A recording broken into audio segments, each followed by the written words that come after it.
Hello friends, कैसे आप सभी लोग। स्वागत है आप सभी का हमारे यूट्यूब चैनल इंग्लिश लिटरेचर 247 में।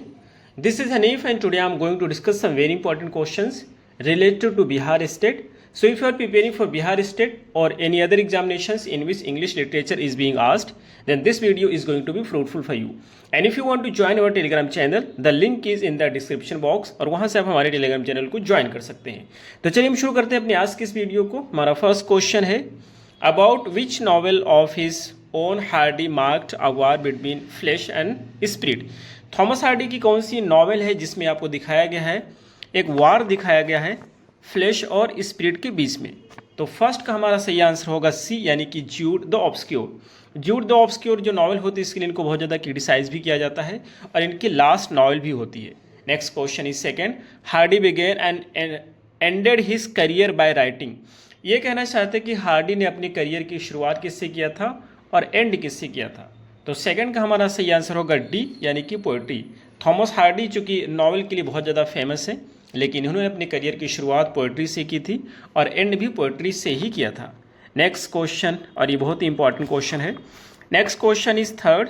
विच of the following essays is not written by Charles Lamb. Charles Lamb जो कि प्रिंस ऑफ इंग्लिश एसेज कहे जाते हैं, तो इनमें से कौन सा ऐसे है जो कि चार्ल्स लैम्ब के द्वारा नहीं लिखा गया है. तो थर्ड का जो हमारा करेक्ट आंसर होगा डी होगा, ऑफ स्टडीज़. जो ऑफ स्टडीज़ है इसको लिखा गया है सर फ्रांसिस बेकन के द्वारा. Next question is fourth. Who compose the famous line if winter comes can spring be far behind. यदि जाड़ा आया है तो बसंत दूर नहीं है. ये एक बहुत ही फेमस है जिसका नाम है ode to the west wind और जो लिखा गया है पी.बी. शेले के द्वारा, उसी की लाइन है. ये जो पोम है बहुत ही इंपॉर्टेंट है, इसको आपको डिटेल में ज़रूर पढ़ना चाहिए और इस पर हमने वीडियो भी बनाई है. हम आई बटन में आपको लिंक भी दे देंगे, वहाँ से एक बार वीडियो को आप जरूर देखिएगा क्योंकि ये बहुत ही इंपॉर्टेंट पोम है. Next question is 5. In which book of Charles Dickens we find the character called Miss Prose. Charles Dickens की कौन सी नॉवेल है जिसमें एक कैरेक्टर मिलता है जिसका नाम है मिस प्रोस. तो 5 का हमारा करेक्ट आंसर हो जाएगा सी, यानी कि a tale of two cities. A tale of two cities की स्टार्ट ही होती है it was a good time, ऐसे करके स्टार्ट होता है, जो कि इसकी ओपनिंग लाइन है बहुत ही इंपॉर्टेंट है.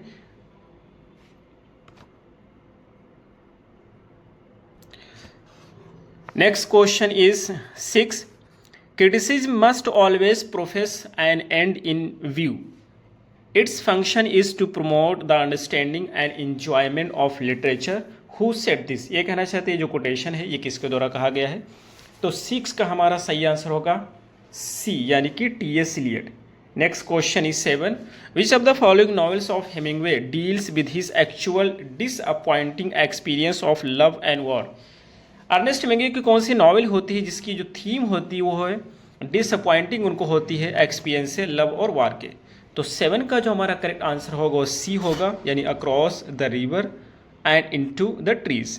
Next question is 8. O God how weary stale and unprofitable seems to me all the uses of this world. कहता ओ गॉड, ये सारी चीज़ें जो है संसार की कितना ही अनप्रॉफिटेबल, कितना ही बेकार मुझे महसूस होती हैं. ये शेक्सपियर के एक ट्रेजिक हीरो है, उसके द्वारा बोला जाता है. आपको बताना है उस हीरो का क्या नाम है. तो 8 का जो हमारा सही आंसर होता है ए, यानी कि हैमलेट के द्वारा बोला जाता है.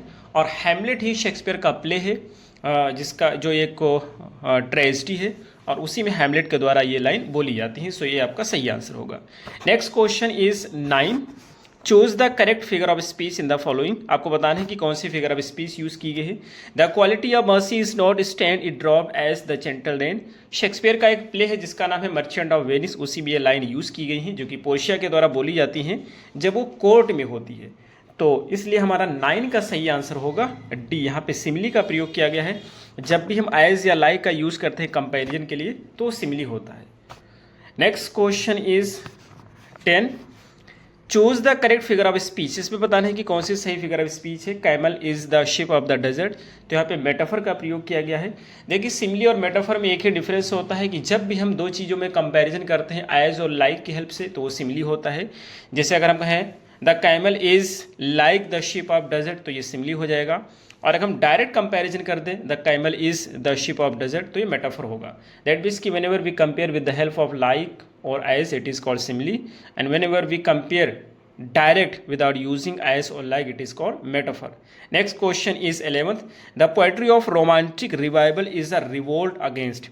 रोमांटिक रिवाइवल की जो पोएट्री है वो किसके अगेंस्ट में एक रिवोल्ट है, विद्रोह है.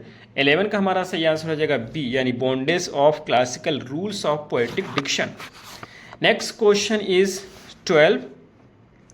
विच among the following is the hero of the Coolie. Coolie एक नॉवेल है जो कि मुल्क राज आनंद के द्वारा लिखी गई है, उसका हीरो क्या है आपको बताना है. तो 12 का हमारा सही आंसर होगा ए, यानी कि मुन्नू. ये बहुत ही इंपॉर्टेंट नॉवल है, आप जरूर पढ़िएगा. Next question is 13. Which is Galsworthy's first play. Galsworthy जो कि प्रॉब्लम प्लेस के लिए जाने जाते हैं, उनका फर्स्ट प्ले कौन सा है आपको बताना है. तो 13 का हमारा करेक्ट आंसर हो जाएगा डी, जोसेलिन जो होता है इनका फर्स्ट प्ले होता है. Next question is 14. Which novel of Galsworthy is considered to be his masterpiece. Novel की जॉन गाल्सवर्दी की कौन सी नॉवेल होती है जो उनकी मास्टरपीस मानी जाती है. तो 14 का हमारा करेक्ट आंसर हो जाएगा डी, यानी Indian summer of a foresight. Next question is 15th. अच्छा, इस पे हमने वीडियो डिटेल में बनाई है जॉन गाल्सवर्दी पे, तो यदि आप देखना चाहें तो प्लेलिस्ट में जाकर के उनके नाम से एक प्लेलिस्ट है, देख सकते हैं. Next question is 15. whom does Milton accuse in Paradise Lost. Paradise Lost में मिल्टन किसको अक्यूज करते हैं. The sense of rebellion flown with insolence and wine. तो 15 का हमारा सही आंसर होगा D, all of the above, यानी कि द एंग्लिकन क्लर्जी मिस होता है पादरी जो कि चर्च में रहते हैं. कैवलियर पोएट्स कुछ होते हैं जो 5-6 पोएट्स आते हैं, उनका एक ग्रुप होता है. और सी है अपोनेंट्स ऑफ द कॉमनवेल्थ. तो इन सभी को क्रिटिसाइज किए, इसलिए हमारा सही आंसर हो जाएगा D. Next question is 16. Who is the author of lyrical ballad. Lyrical ballad बहुत ही इंपॉर्टेंट वर्क है जिसको पब्लिश किया गया था 1798 में, फर्स्ट टाइम पब्लिश किया गया था. इसमें टोटल 23 पोएम्स को पब्लिश किया गया था. 19 पोएम्स विलियम वर्ड्सवर्थ की थी और जो 4 पोएम्स थी वो एस.टी. कॉलरिज की थी. दोनों के कोलैबोरेशन में पब्लिश किया गया था और यहीं से रोमांटिक एज की शुरुआत भी होती है. तो ये कहना चाहते हैं लिरिकल बैलेड्स का राइटर कौन है. तो इसका राइटर 2 थे, एक तो एस.टी. कॉलरिज और दूसरा William Wordsworth. S T. Coleridge option में है नहीं, तो B is the right answer. Second publication जो आता है लिरिकल बैलेड का, प्रीफेस टू लिरिकल बैलेड के नाम से आता है, वो 1800 में आता है. और जो थर्ड आता है 1802 में आता है. फोर्थ आता है 1805 में आता है. Next question is 17. The finest of Galsworthy's later drama is. ये कहना चाहते हैं बाद का जो सबसे अच्छा ड्रामा होता है जॉन गाल्सवर्दी का, वो कौन सा होता है. तो 17 का हमारा करेक्ट आंसर हो जाएगा डी, यानी कि loyalties. Next question is 18. The influence of class is depicted. Class के इन्फ्लुएंस को किस प्ले में दिखाया गया है जॉन गाल्सवर्दी के द्वारा. तो 18 का हमारा सही आंसर होता है डी, यानी कि लॉयल्टीज में. Next question is 19. Who among the following is an English romantic poet. इनमें का कौन सा एक इंग्लिश रोमांटिक पोएट है. तो जैसा कि अभी हमने आपको बताया कि इंग्लिश रोमांटिक एज की शुरुआत ही होती है लिरिकल बैलेड के पब्लिकेशन से 1798 में. और ये पब्लिश करने वाले 2 राइटर होते हैं, एस.टी. कॉलरिज होता है, विलियम वर्ड्सवर्थ. ऑप्शन में आपके विलियम वर्ड्सवर्थ हैं, so C is the right answer. Next question is 20th. Who among the following started his writing first. इन चारों राइटर्स में से किसने सबसे पहले अपनी राइटिंग करियर की शुरुआत की थी. तो 20 का हमारा सही आंसर हो जाएगा ए, यानी कि सबसे पहले विलियम शेक्सपियर पैदा हुए थे 1564 में, तो इस वजह से सबसे पहले इन्होंने शुरुआत की थी. Next question is 21. The restoration period was influenced by. Restoration period किससे इन्फ्लुएंस है. तो 21 का हमारा सही आंसर हो जाएगा बी, यानी कि the dramatist of England. Next question is 22. Every poet is a teacher are the words of. ये किसके द्वारा कहा गया है कि every poet is a teacher.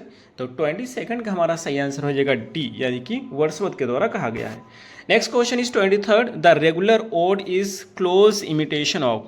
जो रेगुलर ओड होता है वो किसका इमिटेशन होता है, किसका नकल है. तो 23 का हमारा सही आंसर हो जाएगा डी, यानी कि Pindar. Next question is 24. Wordsworth composed some of his finest poem during the year. Wordsworth ने अपने अच्छे पोएम्स को किस ईयर में जो है कंपोज किया था. तो 24 का हमारा करेक्ट आंसर हो जाएगा ए, यानी कि 1798 से 1799 के बेस में, क्योंकि इन्होंने पब्लिश किया था अपना जो लिरिकल बैलेड से फर्स्ट टाइम 1798 ही में. Next question is 25. In which year was justice published. Justice को कब पब्लिश किया गया था. जस्टिस एक प्ले है जो कि जॉन गाल्सवर्दी के द्वारा लिखा गया है और इसको पब्लिश किया गया था 1910 में. ये जो डेट है बहुत ही इंपॉर्टेंट है, इसको याद रखेंगे. Next question is 26. Choose the name of the Roman general who conquered England in 43 BC। Roman general का क्या नाम है जिसने इंग्लैंड को कॉन्कर किया था 43 BC में? तो 26 का हमारा सही आंसर है बी, यानी कि Claudius. Next question is 27। Let's go then you and I then the evening is spread out against the sky like a patient in thread upon a table. इसमें आपको बताना है कि अब लाइन किस मीटर में लिखी गई है। तो 27 का जो हमारा सही आंसर होगा वो 27 का सही आंसर होगा सी, यानी कि इसको फ्री वर्स में लिखा गया है और ये लिखा गया है किसके द्वारा? टी.एस. एलियट की एक पोएम है, उसी में इसको यूज़ किया गया है। Next question is 28। Professor proof law करके पोएम है। Next question is 28। Robert Saudi was succeeded by poet laureate of England. देखिए रॉबर्ट सऊदी जो होते हैं ये पोएट लॉरेट होते हैं और इनका 1843 में एक्सपायर कर जाते हैं। इसके बाद में विलियम वर्ड्सवर्थ को पोएट लॉरेट बनाया जाता है और विलियम वर्ड्सवर्थ इस पोस्ट पर 7 साल तक रहते हैं, यानी कि 1843 से 1850 तक के रहते हैं, फिर ये एक्सपायर कर जाते हैं। तो इस वजह से जो हमारा सही आंसर होगा सी होगा, यानी रॉबर्ट सऊदी के बाद में कौन आते हैं? वर्ड्सवर्थ आते हैं। Next question is 29। The themes of Ravi Varma's famous paintings. Ravi Varma की फेमस पेंटिंग की थीम्स क्या थी? तो इसका सही आंसर है डी, यानी कि female figures. Next question is 30 examples of irregular verbs. Irregular verbs के एग्जाम्पल कौन से हैं? तो इसका ए होगा। इरेगुलर वर्ब्स होते क्या है? तो देखिए हमारे पास कुछ वर्ब्स होते हैं जिसमें हम क्या करते हैं, जैसे प्ले है, तो प्ले हमारा वर्ब का फर्स्ट फॉर्म है और इसमें जब ईडी लगाएं, इसमें जब सेकंड फॉर्म यूज़ करेंगे तो ईडी लगा देंगे, प्लेड। थर्ड फॉर्म भी प्लेड हो जाएगा। तो जिस भी वर्ब का सेकंड फॉर्म और थर्ड फॉर्म सेम होता है उसी को हम बोलते हैं रेगुलर वर्ब, और अगर second form third form same नहीं तो उसको बोलते हैं इर्रेगुलर वर्ब। जैसे कि ब्रेक फर्स्ट फॉर्म है, सेकंड फॉर्म ब्रोक हो गया, थर्ड फॉर्म ब्रोकन, तो ये क्या हो जाएगा? इर्रेगुलर हो जाएगा। सिंग, सैंग, संग इर्रेगुलर है, लेकिन जैसे हमने कहा प्ले, प्लेड, प्लेड तो रेगुलर है। तो जिसमें भी सेम चीज़ हम यूज़ करते हैं वो इर्रेगुलर हो जाएगा। I hope you must have understood. Next question is 31। Select the right meaning of the word biography. Biography means क्या होता है आपको बताना है। तो इसका हमारा सही आंसर फर्स्ट होगा life story of a man written by someone else. एक व्यक्ति की कहानी होती है जो किसी और के द्वारा लिखी जाती है, उसको बोलते हैं हम बायोग्राफी। एक होता है ऑटोबायोग्राफी, यानी कि एक व्यक्ति की कहानी होती है और उसी के द्वारा लिखी जाती है, उसको बोलते हैं autobiography. Next question is 32। Who regarded poetry as the criticism of life. कौन सा व्यक्ति है जो कि पोएट्री को लाइफ का क्रिटिसिज्म मानता है? तो 32 का हमारा जो करेक्ट आंसर होगा वो ए होगा, यानी कि Matthew Arnold. Next question is 33। Which of the following novels is not by Mulk Raj आनंद। मुल्क राज आनंद जो कि इंडिया के बहुत ही फेमस नॉवेलिस्ट हैं और इनको इंडिया का चार्ल्स डिकन भी कहा जाता है। इनके द्वारा इसमें कि कौन सी नॉवेल नहीं लिखी गई है? तो 33 का हमारा करेक्ट आंसर हो जाएगा डी, यानी कि the second wife. Next question is 34। Point out the figure of speech in the following line like a patient in थ्राइड upon a table. इसमें कौन सी फिगर ऑफ स्पीच का प्रयोग किया गया है? आप देख सकते हैं यहाँ पे लाइक का प्रयोग किया गया है, तो ये क्या होगा? सिमली होगा। C is the right answer. Next question is 35। Shakespeare dedicated his youthful poems Venus and Adonis and Lucrece to. Shakespeare ने टोटल 4 पोएम्स लिखा है, 154 सॉन्ट्स लिखा है, 38 प्लेज लिखा है। ये कहना चाहते हैं इनकी जो पोम है वीनस एंड एडोनिस जो कि बहुत ही फेमस पोम है, और ल्यूक्रेस जो इसको किसे एड्रेस किया है? तो इसको एड्रेस किया गया अर्ल ऑफ साउथहैम्पटन को। B is the right answer. Next question is 36। The comedy of errors is an adaptation of a Latin comedy which is. ये कहना चाहते हैं कि जो कॉमेडी ऑफ एरर है उसको किस पे अडॉप्ट किया गया है, जो कि लैटिन कॉमेडी होती है। तो 36 का हमारा सही आंसर हो जाएगा डी, यानी कि मेनोइज मी। Next question is 37। What is the full name of mister WH। Shakespeare की जो सोनेट्स होती हैं, शेक्सपियर ने टोटल लिखा है सोनेट्स 154। इसमें से 126 सोनेट ये एड्रेस करते हैं अपने फ्रेंड विलियम हर्बर्ट को। लास्ट की 28 सोनेट ये एड्रेस करते हैं अपनी बिलव डार्क लेडी को। जो विलियम हर्बर्ट होते हैं उन्हीं का शॉर्ट नाम होता है मिस्टर WH, यानी कि आपका करेक्ट आंसर हो जाएगा A, William Herbert. Next question is 28। Complete the sentence. Sentence को कंप्लीट करना है, को बताना है कि reversal of fortune of a tragic hero. Tragic hero जो फॉर्च्यून होती, भाग होती, उसका रिवर्सल, तो रिवर्सल जो होता है उसको इंग्लिश में हम क्या बोलते हैं? तो उसका होता है peripeteia. B is the right answer. 38 का हमारा बी हो जाएगा। और 39 हमारा who is called the prince among essayist.